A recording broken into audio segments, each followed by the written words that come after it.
आधा घंटा दीजिए। 74 जिलों को करना है ना। कुछ जरूरी नहीं है कि खबर आपकी वही हो जाए 74 जिलों क्या होते हैं, तो लेकिन चूंकि हमारा काम है उसमें जो सबसे फोकस रहेगा ज़्यादा, क्योंकि हमारा काम ये है जब तक ऑथेंटिक चीज़ आपकी मिलेगी नहीं भाई हम बता भी नहीं। ग्रीन जोन से ऑरेंज जोन में चला गया है, तो क्या इस तरह क्या एहतियात बरते जा रहे हैं? देखिए एहतियात जो हमने कहा है कि एहतियात हर जोन का वही है कि हम होम क्वारंटाइन जो भी बाहर का आ रहा है उसको सही तरीके से होम क्वारंटाइन रहे। ये हर गांव को सतर्क होना है, केवल ज़िले और तहसील के सतर्क होने से नहीं तय। हर गांव को, गांव के निगरानी समिति को सतर्क होना है, हर परिवार को सतर्क होना है कि हमारे अपने घर का भी अगर कोई बच्चा या सदस्य आया है तो उसको उसके भले के लिए और सबके भले के लिए क्वारंटाइन रखा जाए, ठीक तरीके से उसका पालन किया जाए। दूसरा, जो यहाँ के भी लोग हैं वो भी मास्क लगाएं, सोशल डिस्टेंसिंग का पालन करें। ये जो प्रोटोकॉल है बचाव के लिए उस पर और जोर देना है, उसके बारे में लोगों को जागरूक करना है। और बलिया के कुछ लोगों में ये हमने देखा कि अब तक नेगेटिव रहा, पॉजिटिव नहीं मिला, तो उनके दिमाग में कहीं न कहीं बैकग्राउंड में था कि नहीं यहाँ तो है ही नहीं है, तो वो दिमाग से अब पूरा तरीके से निकाल देना चाहिए, पहले ही निकला होना चाहिए। लेकिन उन लोगों को भी ये सतर्क होना चाहिए और इसे सीख लेनी चाहिए कि हम ये जो प्रोटोकॉल है उसको पूरी तरीके से ध्यान रखें। Thank you sir. मौका ही नहीं दे रहे सर, 2 दिन से घर से निकले ही नहीं, चाहे निकल गए क्या करेंगे? सर बलिया में आज एक पॉजिटिव पेशेंट पाया गया है, क्या मामला है सर? सर बलिया में किस तरह का कोरोना केस मिला है? जी, बलिया में ये पहला पॉजिटिव केस मिला है और बलिया उत्तर प्रदेश का 74वां जिला हो गया है जिसमें पॉजिटिव केस हैं। कुमार पुत्र अशोक कुमार शाह, चाँद दियर गांव के रहने वाले हैं, बैरिया तहसील के हैं।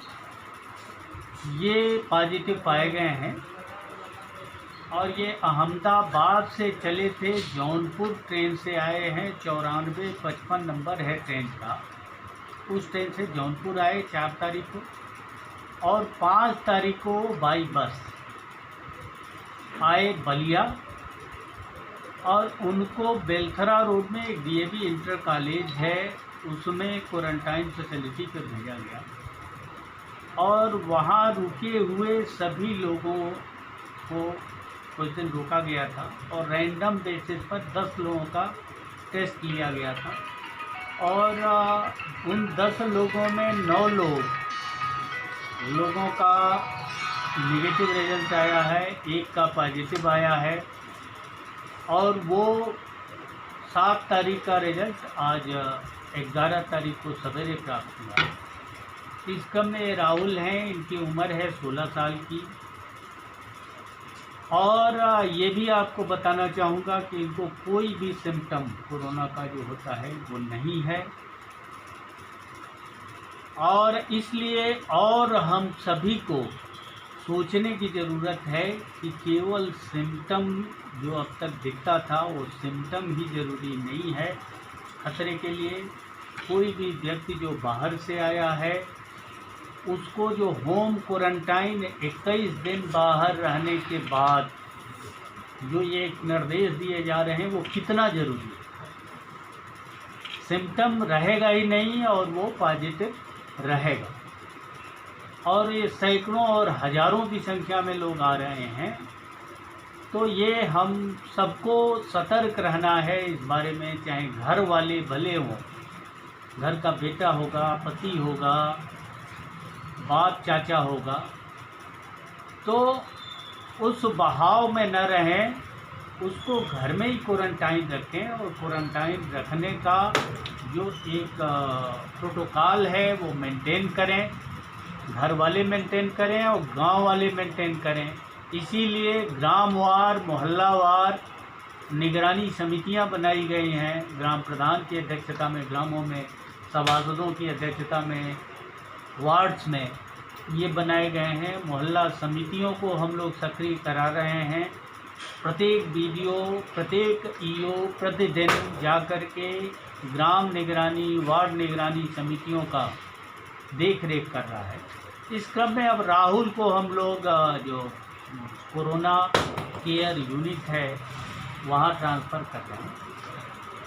कहाँ पर है ये यूनिट सर? ये अच्छी बात है कि हम उनको नई उम्र है और इसलिए कि माना जाता है कि रेजिस्टेंस पावर सामान्य रूप से अधिक होगा। तो हम ये शुभकामना करते हैं, हमारा ये विश्वास है कि वो जल्दी रिकवर होगी। जो 9 लोग उनके साथ निगेटिव आए हैं लेकिन रहे हैं अभी कुछ दिनों तक उनके साथ, तो इसलिए उनको फिर से हम क्वारंटाइन रखेंगे, फिर से सैंपल लेंगे और एक बार और सैंपल निगेटिव आने के बाद ही उनको छोड़ेंगे, जिससे हम डबली एश्योर हो जाएं। और ये कहा जाए कि बहुत अच्छा संयोग है कि बिना लक्षण के होते हुए भी वहाँ तक हम लोग सैंपल ले पाए और ये डिटेक्ट हो पाए। नहीं तो एक केस अगर अननोटिस में रहे तो वो पूरे ज़िले को तबाह करने के लिए पर्याप्त है। तो ये नोटिस हो गया, ये ज़िले के लिए बहुत अच्छा संयोग कहा जाएगा। अगर अननोटिस से रहता तो उसकी भयावहता और फैलाव बहुत अधिक है। सर, इनके जो संपर्क में थे उनके ऊपर भी जांच होगी? उनकी भी क्या? जो इनके संपर्क में कोई जो भी आया होगा उनकी भी जांच होगी? वो सारा कॉन्टैक्ट ट्रेसिंग की कार्रवाई हो रही है और इनके साथ कोच में जो बैठ के आए थे वो, बसेज में जो बैठ के आए थे वो, उन सबको हम लोग ट्रेस करेंगे।